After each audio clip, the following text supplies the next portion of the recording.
Vamos entonces a continuar con el segundo tema del primer ciclo del Seminario de Filosofía. Y nos toca en esta oportunidad hablar sobre la filosofía pitagórica, que lo vamos a hacer en dos partes, por la amplitud del tema. En primer lugar, vamos a ubicarnos en cómo el Seminario de Filosofía ha sido diseñado en este primer ciclo, en lo que se llama la filosofía presocrática. Nosotros hemos visto en la primera fecha la exposición de los filósofos cosmólogos, que lo tuvo a su cargo nuestro hermano David Canales, hasta Heráclito.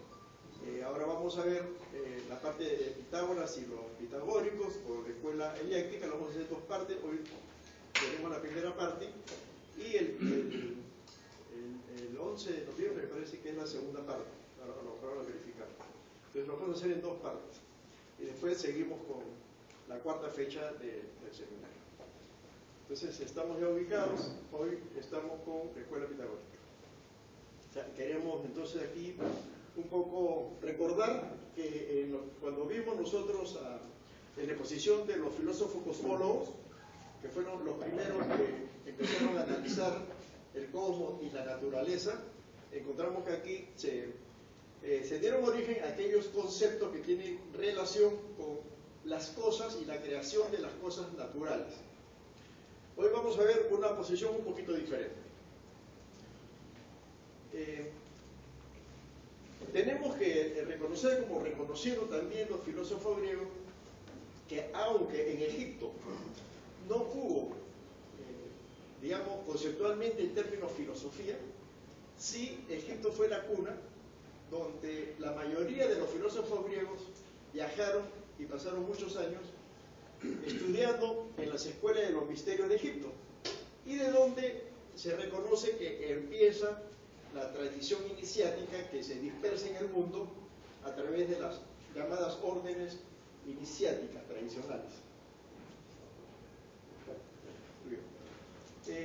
De Egipto, estas enseñanzas pasaron a Grecia. ¿Por qué? Por aquellos filósofos que fueron a prepararse en Egipto y llevaron estas enseñanzas en forma de escuelas, como es los misterios de Eleusis, por ejemplo, de donde justamente Pitágoras va a traer la parte primera de sus enseñanzas. ¿Cómo eran los misterios en el siglo VI, 530 años antes de nuestra era, en la época de Pitágoras? Vemos que predominaba la escuela de los misterios de Orfeo, la de Samotracia y la de Eleusis. Eran tres escuelas de misterios que fueron herederos de la tradición iniciática que empezó en el Antiguo Egipto, y que de alguna forma mantenían los mismos rituales de iniciación similares o parecidos, con ciertos cambios a cómo se llevaban en Egipto, en las pirámides y en la Esfinge, como hemos visto en algunos lugares. Lo que sí tenemos que recalcar es que los griegos, justamente, siempre ellos manifestaron esa profunda admiración que tenían con las enseñanzas que habían ellos conocido en Egipto, y lo consideraban también como la cuna del conocimiento y receptores de una gran sabiduría.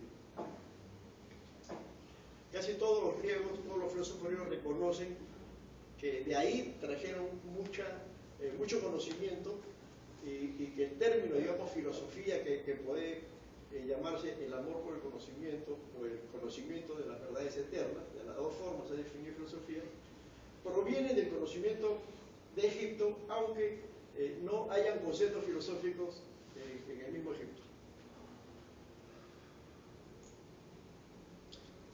En el siglo V antes de nuestra era, en el entorno en que ya Pitágoras nace, encontramos que estaba dominado por las religiones paganas. ¿Qué había pasado? Que hubo como una degradación popular de lo que eran las escuelas de los misterios, de Orfeo, de Eleusis, en el vulgo, y se comenzaron a hacer religiones en base a lo que el pueblo veía que ocurría en secreto en las escuelas de misterios. Entonces trataron de emularlo. Al tratar de emularlo, los conocimientos que eran solamente adquiridos por algunos pocos escogidos en estas escuelas de misterios, al llevarse hacia el vulgo, se distorsionaron. Y de ahí dieron nacimiento a lo que se llaman y se conocen como las religiones paganas, que florecieron en Grecia y en Roma hasta antes del cristianismo. Y desde el cristianismo luego copia de Roma, del paganismo romano, muchos de sus elementos que utiliza ya para la de la religión, sobre todo cristiana. Pero los romanos habían hecho exactamente lo mismo de los griegos, porque los romanos suplantaron todos los dioses del panteón griego y le dieron nombres romanos. En este entorno, estas religiones paganas, teníamos dos que son importantes, y que son muy importantes en lo que fue la formación de Pitágoras. Y era en lo que se conoce como lo apolineo y lo dionisíaco, ¿no? Fueron dos dioses griegos de la religión pagana, uno que representaba el sol y el otro que representaba la naturaleza. Ya es conocido como Baco en Roma, pero ya también ya bajo cierta forma es una copia del Dionisio griego y con algunas características ya dedicadas a la agricultura, a la cosecha, y por eso se le conocía como el dios griego. Este es el entorno de los griegos en la época de Pitágoras. Sobre la vida de Pitágoras, ¿qué podemos decir? Conocemos de Pitágoras a través de tres historiadores, que son de Diógenes, de Laercio, y habla de Pitágoras en el libro octavo de la vida de los filósofos más ilustres. Lo conocemos por Porfirio y por Jambio. Diógenes Laercio es en el cual tenemos aquí en la presentación las mayores referencias históricas.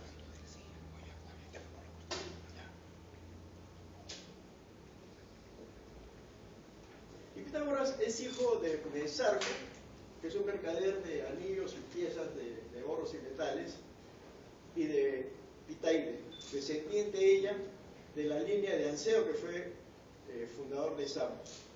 Contrario a lo que se dice, según Laercio, Pitágoras no nació en Samos. Pitágoras nació en Fenicia, la ciudad fenicia de Sidón. También él ubica su nacimiento acá. Lo que pasa es que Pitágoras fue llevado muy pequeño a Samos, que era la patria de la madre. Antes del nacimiento de Pitágoras, se narra como parte de su historia que los padres fueron a consultar al oráculo de Delfos.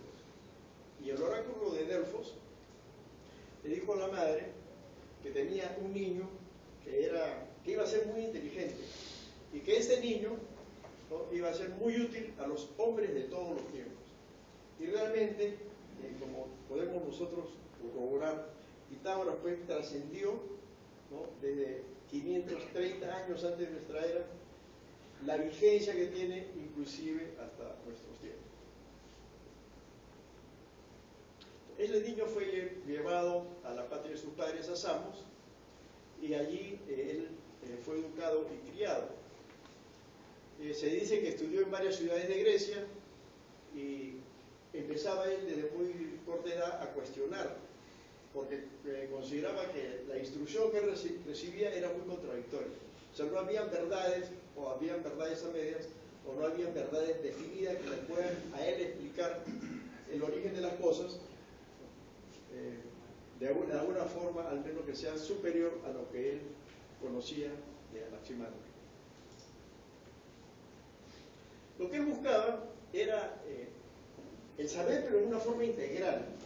Él no quería que el conocimiento se lo den en partecitas, que después al hilvanarlas la encontraba muy contradictoria o conflictiva, que entraban en conflicto. Una cosa no podía definirse de dos maneras diferentes. Y siempre cuestionaba las lecciones o las enseñanzas de sus maestros. Pero ya percibía que había tres mundos. Él percibía un mundo que era la Tierra, el suelo que él pisaba, un mundo, el cosmos o el espacio que él veía, y el tercer mundo era el hombre propio, el hombre que estaba entre ambos mundos, estaba entre la Tierra y entre el cosmos o el cielo. Por lo tanto, empezó ya a idear este concepto de integridad que él buscaba y que no encontraba en las enseñanzas. Para él entonces empezó a sintetizar que en la unión de estos tres mundos estaba el secreto del cosmos y del origen del hombre.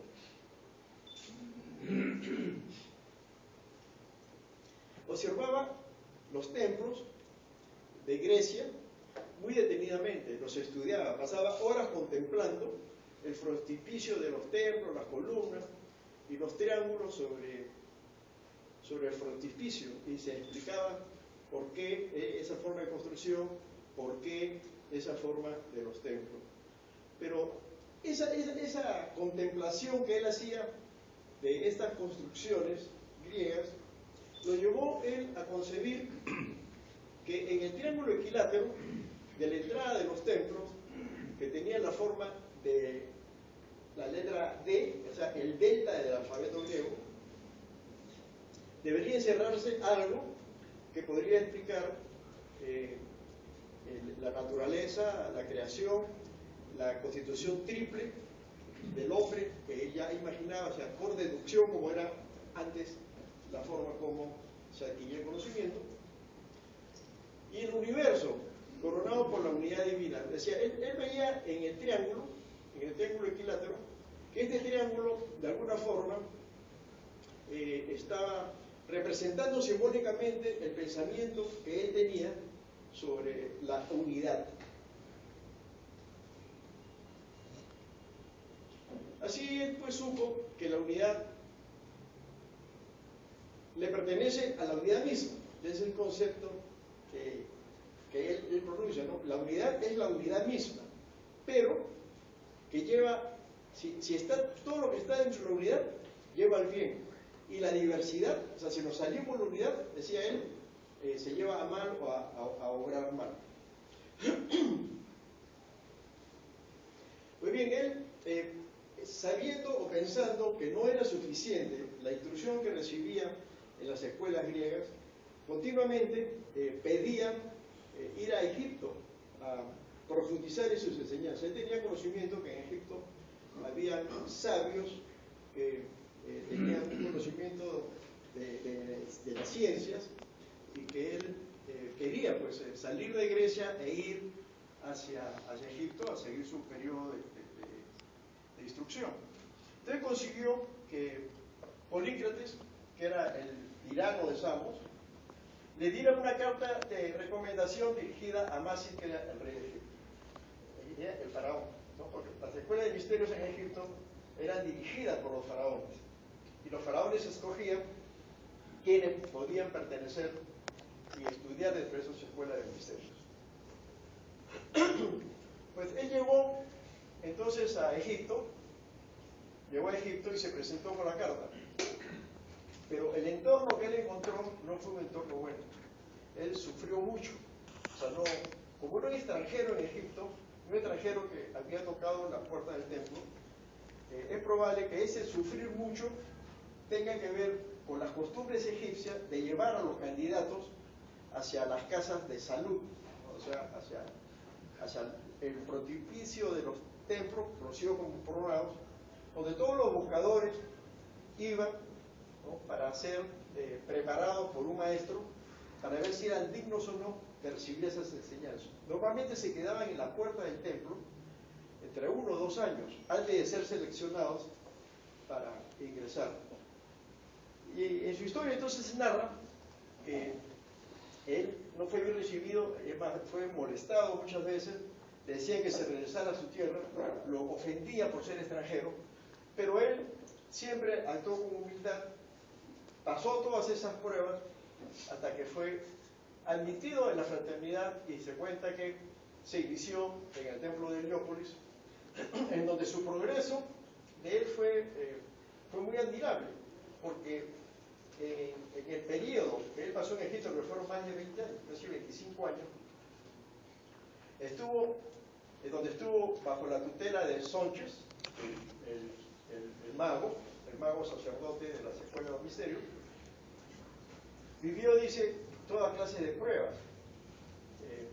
Como ustedes saben, en las antiguas escuelas de los misterios, para progresar, los candidatos tenían que pasar, aparte de las pruebas por los 4 elementos, tenían que pasar por pruebas que estaban referidas al dominio del miedo, al dominio de los temores, el miedo, las emociones, el temor a la muerte, ¿no? El temor a dejar la familia, que estaban relacionadas estas pruebas también con lo que es el desapego, porque se requería que la persona se dedicara con una devoción hacia los estudios que se enseñaban en estas escuelas. Hasta que en su última iniciación, él dice, vivió su muerte aparente, seguida por la resurrección de él mismo, de su propio cuerpo.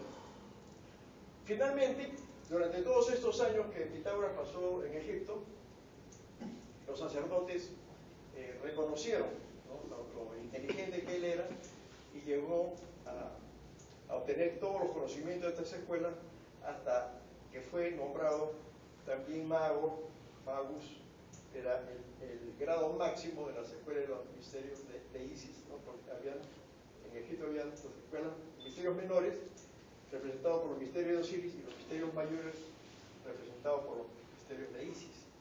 Entonces llegó al máximo grado dentro de los misterios de Isis. Pero no solamente en él influyeron estos 25 años que él vivió en Egipto. Lo que pasa es que Egipto entró en guerra con Babilonia y perdió la guerra. Pitágoras fue capturado y llevado a la fuerza a Babilonia. En Babilonia él encontró y frecuentó a una serie de sacerdotes, magos, babilonios, caldeos, persas, fenicios y sabios judíos. Y se dice que de todos ellos aprendió durante 12 años, que estuvo en ese cautiverio. De Egipto, entonces, podemos resumir, él aprendió la sagrada geometría, los principios del Dios geometriza, de la unidad, y los principios de la diversidad dentro de la unidad. De Fenicia, él aprendió la aritmética, y de los caldeos aprendió la astronomía. Cuando él regresó a Grecia, ya para formar su escuela, hay un hecho que no está público, pero que aparece en crónicas de algunas sociedades secretas, en que dice que Pitágoras pidió a los altos sacerdotes egipcios que le permitieran llevar una escuela de misterios a Grecia, pero que dependiera, ¿no?, y que tuviera comunicación, en constante comunicación con las escuelas de los misterios de Egipto. Y era como una carta patente que él pedía, y se la concedieron. Se la concedieron con la condición de mantener siempre ese intercambio entre los discípulos de él y los maestros de Egipto. Pero cuando él regresó a Grecia con esa carta patente, evitó enfrentarse al tirano, a Polícrates. Entonces decidió establecerse en la Magna Grecia, hoy pertenece a Italia, en Crotona. Crotona, si lo vemos, ¿dónde está ubicado? Está aquí, dentro de lo que es el país de Italia. Pero esta partecita verde era podríamos decir, una colonia de Grecia, y se conocía como la Magna Grecia. Por lo tanto, se discute mucho dónde es que Pitágoras realmente instaló su escuela, ¿en Italia o en Grecia? Entonces, algunos dicen, no, como fue Crotona, es Italia, porque además Pitágoras se aparta un poco de lo que fue la filosofía jónica de los filósofos que vimos la primera clase, y él se acerca más a lo que después va a ser conocido como la escuela didáctica o la escuela itálica. Entonces, no importa realmente sobre si Crotona, perteneciendo en esa época a Grecia, lo debemos considerar como que Pitágoras formó su escuela de los misterios en Crotona, Grecia en ese momento e Italia hoy día. Lo importante es que lo hizo. Y ahí fue que él comenzó a seleccionar discípulos, hombres y mujeres, que pudieran tener una formación tal como él la había recibido de los maestros egipcios. Pero hay un elemento que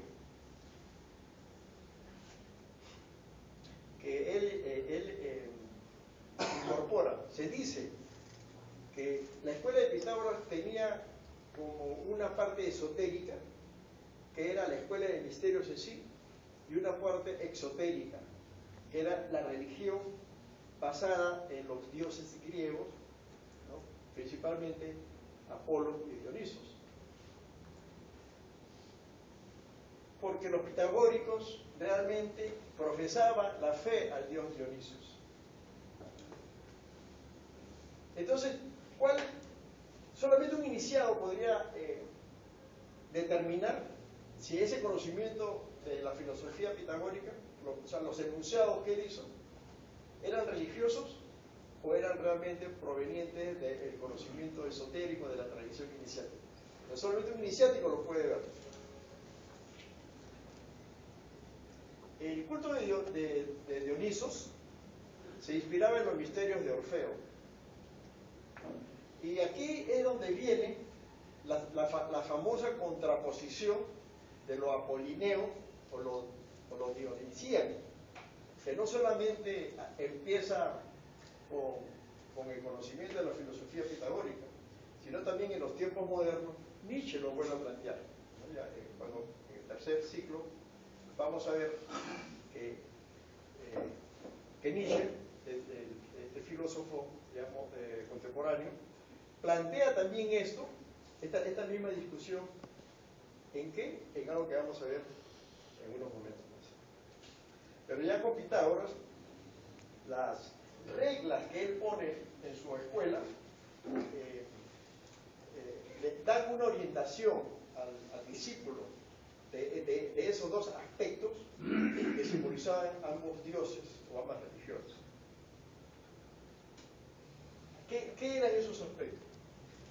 Cuando hablamos de lo apolíneo, nos estamos refiriendo que los seguidores de Apolo pues mantenían estos conceptos o estos preceptos, eran como los dogmas. Primero, el culto a la belleza y al orden, porque se veía que este culto realmente lo que fortalecía eran conceptos de proporción, medidas, igualmente lo estático y lo estético, es estético. También Apolo, como hijo de Zeus, representaba el día o la luz, representaba la racionalidad y representaba lo aparente. Lo aparente es decir, lo que podríamos llamar las creencias, los fenómenos. Hay muchas personas que los conceptos que tienen son porque los creen, no porque los conocen. Entonces eso se llama lo aparente. Yo creo que, pero lo conoces, entonces no lo creas. Mejor es en este caso, hablar por conocimiento, no por creencia. Hablar porque lo conoces, no por fe. Entonces, es lo que diferencia a las religiones de las escuelas esotéricas, ¿no? El iniciado habla con conocimiento, mientras que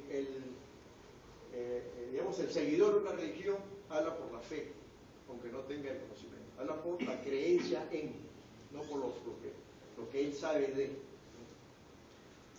También Apolo representa el individuo y el himno.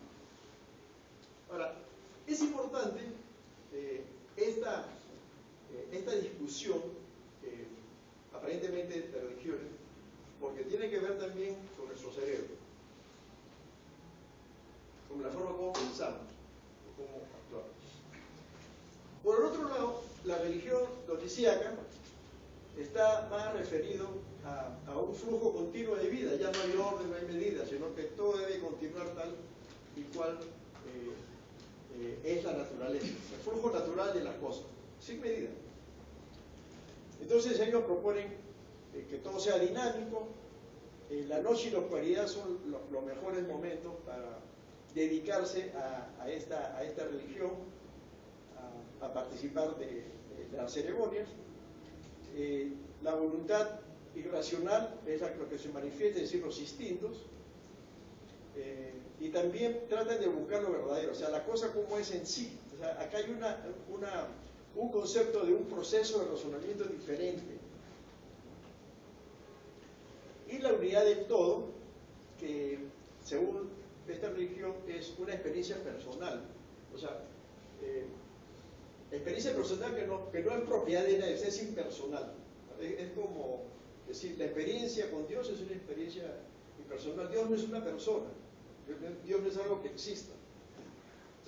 Entonces entre la realidad y lo impersonal es donde el culto dionisíaco se diferencia. Y lo ilimitado o la ruptura de límite. O sea, para lo que profesa la religión de Dionisio no hay límites, hay el desenfreno, que después es característica de la religión romana, del culto a Baco. Baco es el dios del desenfreno.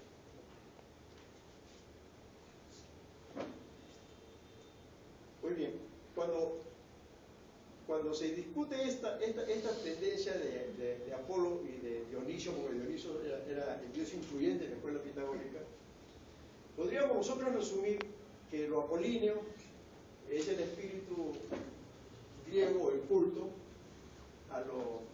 también a lo limitado, pero en tendencia a lo que es la perfección. Mientras que lo dionisíaco es más bien, como dice, el dominio de las fuerzas oscuras de la naturaleza, pero más que eso, es el dominio de las pasiones. Es el desenfreno, las pasiones ilimitadas que puede ser llegar al caos, al desorden de la persona. Ya en los tiempos modernos se dice, ¿no? Y ya lo sabemos por la psicología actual, que de alguna forma nuestros dos hemisferios cerebrales, en cuanto al hemisferio izquierdo, se dice que es medio dionisíaco, y el hemisferio derecho representa lo apolíneo. ¿Por qué? Porque el hemisferio izquierdo está relacionado con todas las funciones objetivas y materiales y de movimientos motores del lado derecho, mientras que el hemisferio derecho está referido o sea, la zona del hemisferio derecho se desarrolla más, por ejemplo, cuando nos dedicamos a la meditación, al arte, a la música, a lo abstracto. Entonces desarrollamos. Si no desarrolláramos esa parte del hemisferio derecho, las emociones, el control emocional, y viviéramos más dominados por la parte material y objetiva de nuestro cerebro, de nuestro hemisferio izquierdo, iríamos al desenfreno, iríamos a las pasiones, iríamos a al dominio de las cosas materiales.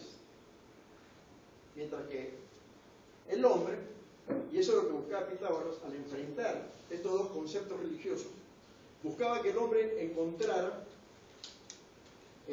aquel balance de vida, porque esos eran los dos aspectos de la naturaleza del ser del hombre. Cuando desde que el hombre es hombre, desde que el hombre empieza a preguntarse quién soy, y definitivamente las escuelas filosóficas tratan de dar una respuesta al qué soy, nos enfrentamos a definir estos conceptos. La naturaleza del ser. ¿Qué soy? Cuando decimos qué soy, que eso debería ser un análisis que desde primer grado nosotros deberíamos hacer, la cambia de reflexiones. La cambia de reflexiones está este concepto que soy. Porque ya en el proceso de iniciación mismo se nos dice que debemos alejarnos de los vicios y ser una persona virtuosa. Entonces se nos está llevando hacia aquella parte no desarrollada mucho de nuestro lado derecho del cerebro. Okay. Entonces, a eso se refería cuando Pitágoras a sus discípulos les inculca que conozcan los dos aspectos de las religiones, pero que a sus discípulos, ¿no?, les da una serie de pautas para que ellos se comporten de tal forma que logren el equilibrio de su ser.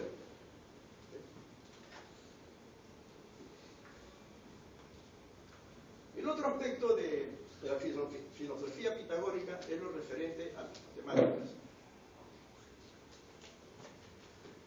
Me quedan 10 minutos. Ellos creyeron encontrar en los números el principio, el G, lo que explicó David en la primera clase.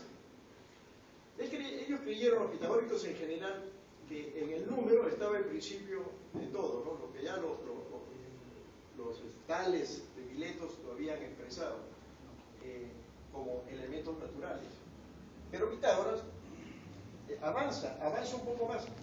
Por eso se dice que si bien es cierto, los milesios representaban la escuela de los elementos naturales, hay fuego, hay lluvia, hay agua, todo es parte de la naturaleza, y en esos conceptos de la naturaleza es donde se forman los elementos. Pitágoras no. Pitágoras avanza y dice, la naturaleza en realidad son números.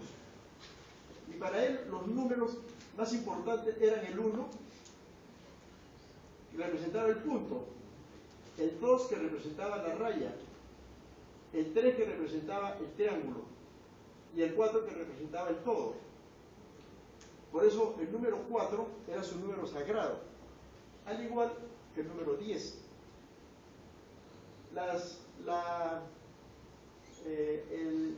El símbolo o logo que tenían en la escuela pitagórica era un cuadrado inscrito dentro de un cuadrado,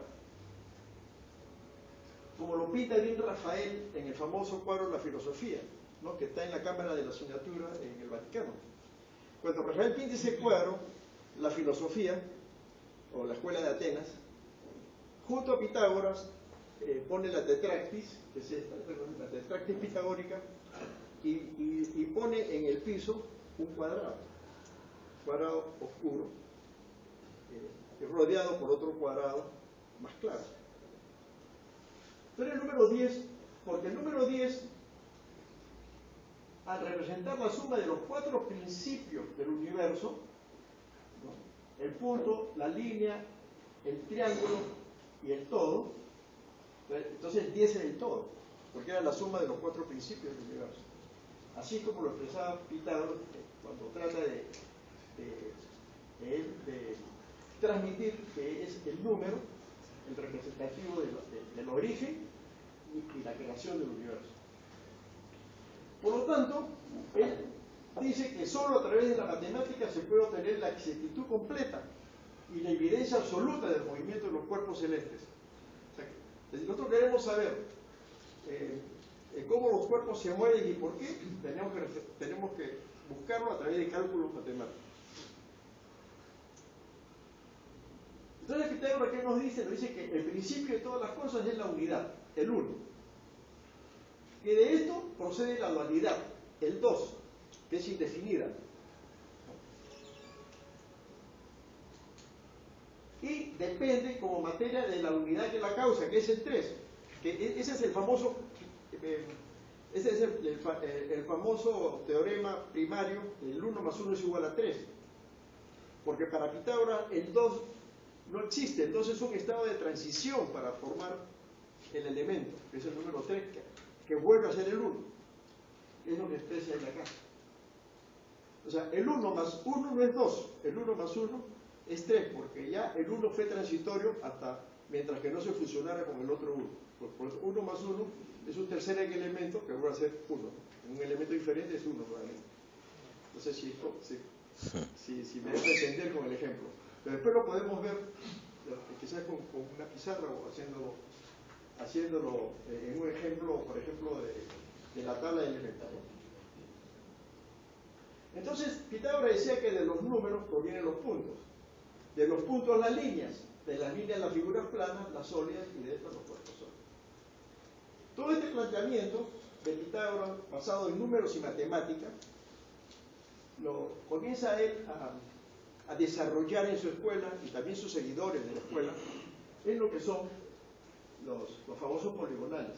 ¿Los poligonales qué son? Los poligonales son un intento de Pitágoras de explicar que los elementos, o sea, las cosas, no necesariamente son productos de los elementos naturales como los milesios lo habían definido, sino que los números son los que producen que las cosas sean diferentes, es decir, las cosas que se crean se agrupen en clases, y esas clases van a estar referidas a los números que las contienen.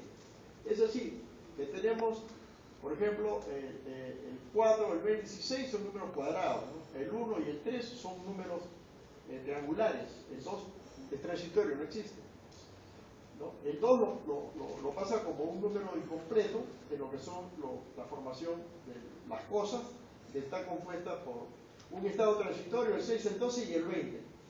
Entonces las cosas como son creadas va a depender de cómo estos números se agruparon. Miren qué interesante, porque si comparamos este principio con lo que es la tabla de Mendeleev, ¿no?, que nosotros hemos estudiado, y si lo comparamos con lo que el famoso alquimista John Dalton propuso en lo que son las leyes atómicas de los elementos, está esta misma forma de razonamiento, que los elementos materiales realmente es un conjunto de adición sucesiva de energías, de la energía electrón o protón. 1 más 1, no es 2, 1 más 1 es un tercer elemento, es una cosa diferente que es el átomo de hidrógeno, que va a ser un 1. Entonces, esto mismo lo plantea él para explicar el origen de las cosas, y esas son las clases. Las cosas son triangulares, son cuadrangulares o son poligonales. Por eso, de ahí es donde nace la diversidad. Es decir, en todas las cosas encontramos nosotros una relación y una proporción numérica. Y así es como salen los famosos poligonales. Claro que no lo vamos a explicar, pero creo que Rolando lo tiene ya definido en la fórmula que... Pero esta sería una forma de representación de cómo las cosas, ¿no?, a través de los números se van formando. Y luego viene el siguiente concepto. Una vez que él sale del primer elemento, o del primer mundo que él llama Tierra, ¿no?, ya saben ustedes, en el centro está la humanidad y el cosmos o el cielo está arriba. Entonces él dice, ¿cómo voy a interpretar yo los planetas que veo en el cielo? Entonces él idea la forma representativa de lo que son las esferas.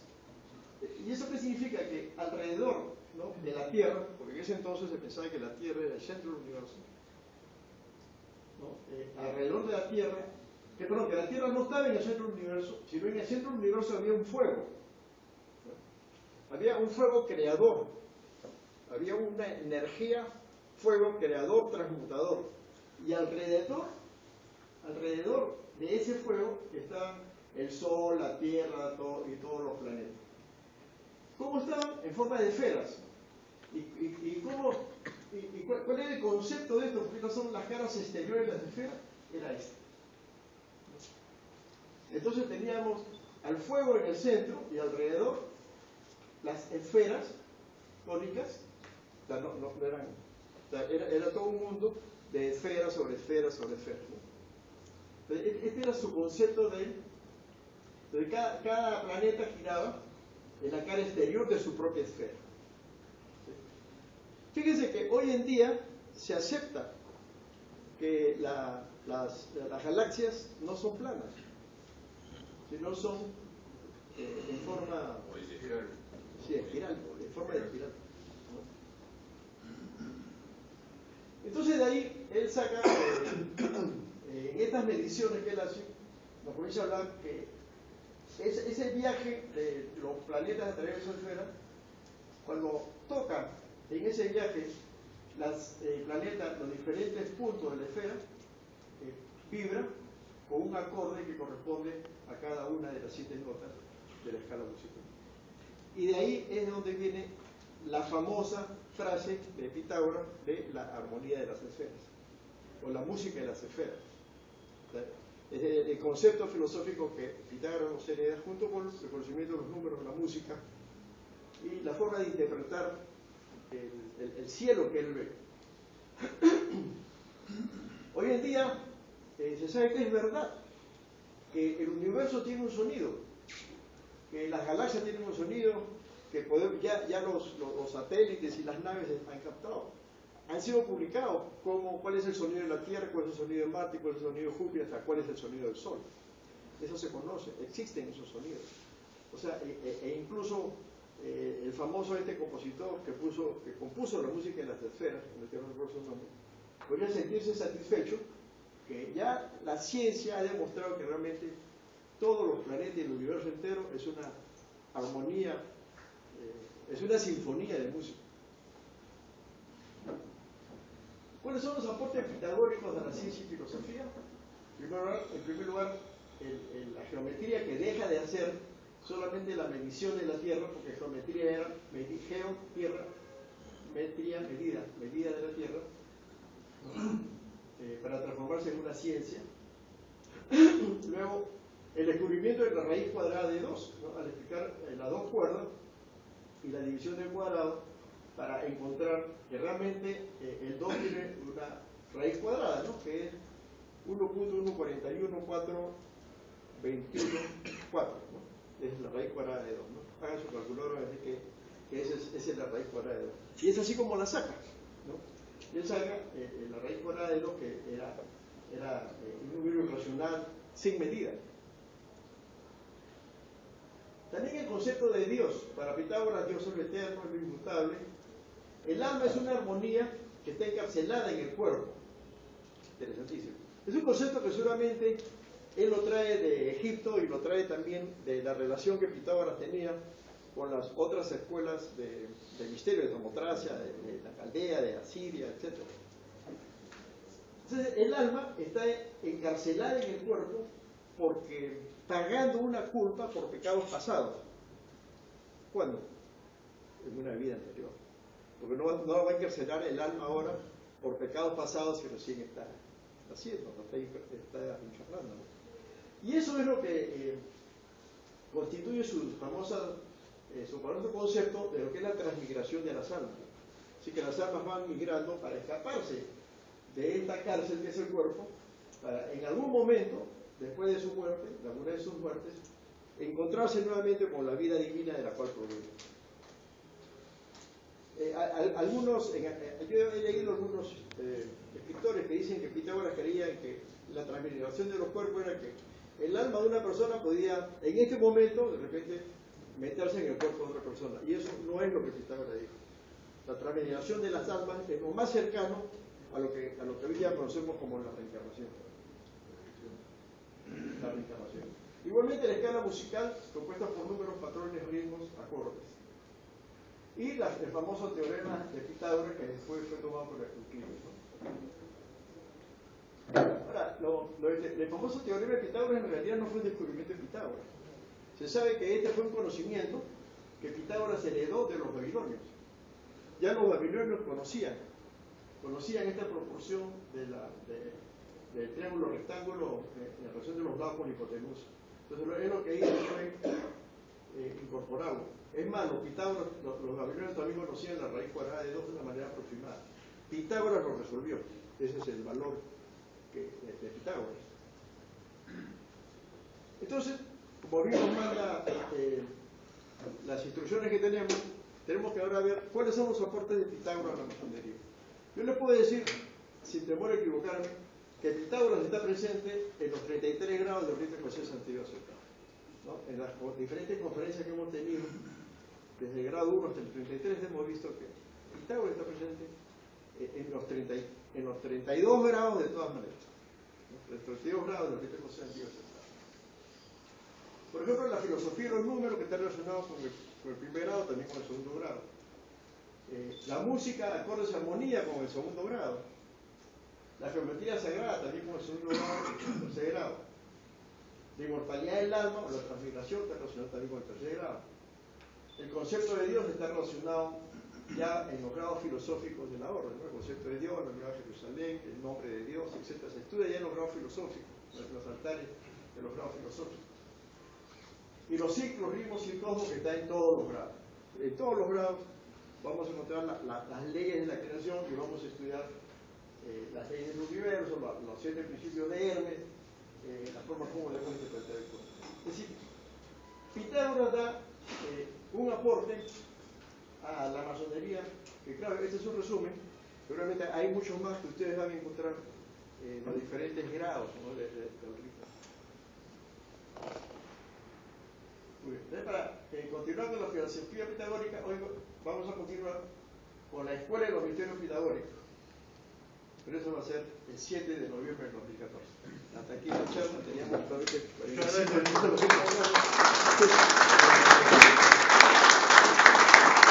Acabando la charla, hermano, vamos a pasar a un coffee break, unos 10 minutos.